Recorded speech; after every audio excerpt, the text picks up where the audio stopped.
I married my husband, Brad, in 2005.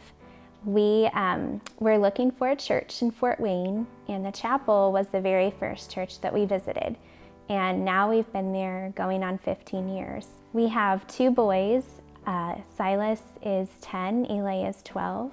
I was sitting in one of the services at the chapel, and a video came on about an upcoming medical mission trip to Haiti called True North. I just kept thinking, what would happen on this boat? You know, could something bad happen? Can I leave my family for that long? But in my heart, I felt like it was the right thing to do. I could really feel God telling me, just go. When I came home from Haiti, I still felt like I was on a boat.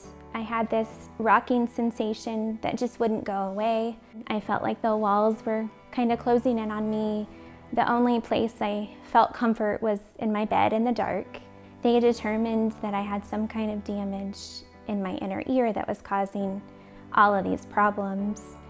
So one day I just kind of cried out to God, asking Him to just take this away.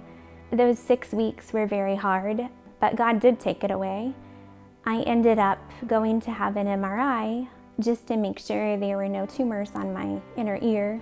And I get a call the very next day saying that there's an abnormality on my brain, which was completely unrelated to all of the trouble that I had been experiencing up to that point. I picked up the report, and the report, it said possible glioma. And having a medical background, I knew that that was most likely brain cancer. My husband and I stood in the kitchen, and we just held each other and cried for the longest time. I felt very angry.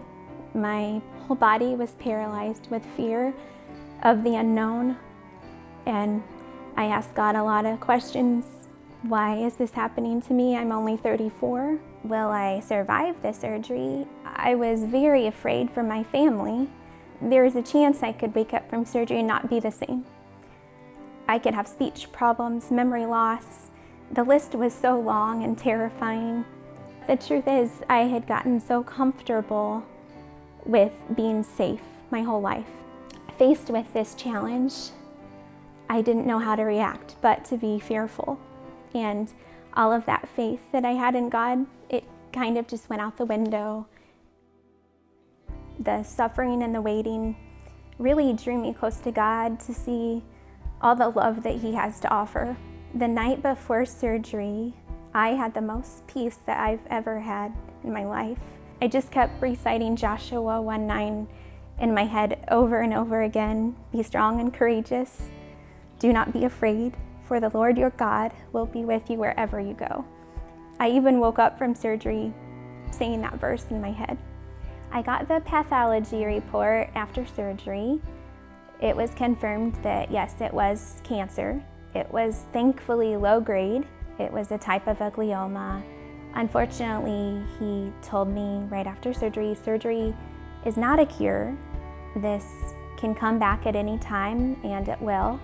I won't lie, I still struggle with fear sometimes. Living a purposeful life and being intentional has helped me so much not to dwell on those fears and to not be complacent. It's forced me to let God carry me to a place that I wouldn't have known otherwise. Sometimes it's hard to get out of that chair and find your purpose, but in order to achieve everything God has called us to do in this life, I feel like it's a must. Overcoming for me was focusing on God's truth. Our story is victorious no matter what happens with our circumstances, because He's already won the fight for us.